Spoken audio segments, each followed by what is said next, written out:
Добар ден, драги ученици! На часот по македонски јазик денес ќе ја обработиме наставната содржина обработка на текст едноставно Старица. Наставник Виолета Петковска, техничка подршка Виолета Петковска, директор Соња Спасевска, Основно училиште Прочурацин Охрид. Кои наставни цели ќе се реализираат? Ученикот да го свати, разбере текстот и се оспособи за содржинска анализа.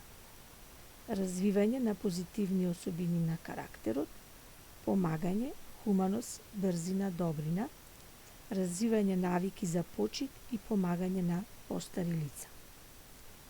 Активностите се на алатката Вакелет на следниот линк.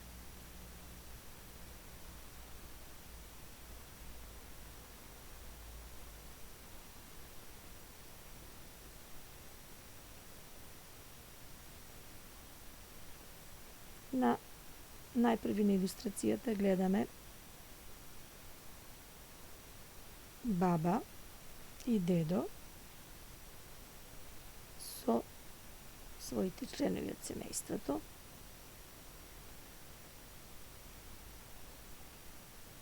Обработка на текст едноставно Старица и најпрви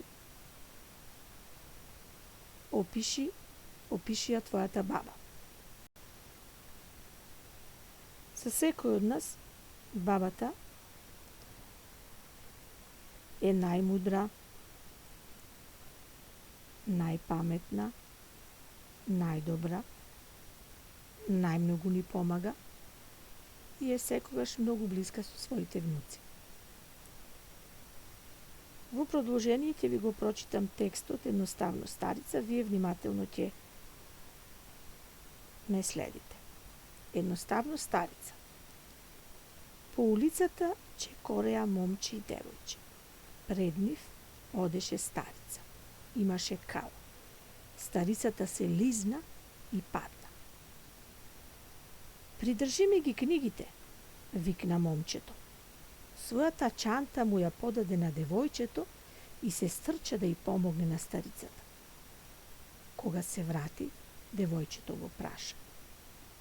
Тоа е баба ти? Не, одговори момчето. Мајка ти? Не. Тогаш некоја тетка или позната? Ама не, одговори момчето. Едноставно Старица. Сигурна сум дека ви се допадна овој краток текст. Ајде сега да разговараме. Што и се случило на старицата кога одела по каливата улица? Старицата кога одела по каливата улица се лизнала и паднала. Кој помогнал? На старицата и помогнало момчето кое што чекорело и девојчето по улицата. Старицата не била негова баба. Зошто и помогнал? Како би постапил ти во слична ситуација? Момчето и помогнало затоа што кога ќе се најде во неволја, особено постари лица, а и други, треба секогаш да се помага и да се прави добри дела. Така би постапила и јас, а се надевам и вие. Согледај, одбери кои особини од дадените го красат детето што и помогнало на старицата. Добро, весело, воспитано, брзо, хумано, вредно. Се надевам брзо откривте, хумано, брзо, добро, воспитано.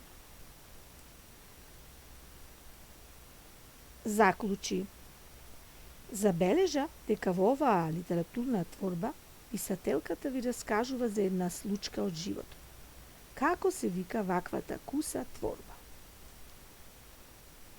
Кусите творби, кратките творби во кои се раскажува за една случка од животот, се викаат расказ. Што научи денес од овој расказ? Од овој расказ научивме дека Секогаш треба да им помагаме на постарите лица. План, едноставно старица. Во почекото на првиот дел, старицата се лизнала и паднала по каливата улица. Момчето ѝ помогнало да стане, старицата од калта. За третиот дел старицата не била негова баба, а момчето сепак и помогнало. И пораката секогаш помага им на постарите лица, прави добри дела. На крај вежба за дома. Подсети се на именките. Подвлечи ги именките од текстот и напиши ги во трите рода: машки, женски и среден. На крај ви благодарам за вниманието.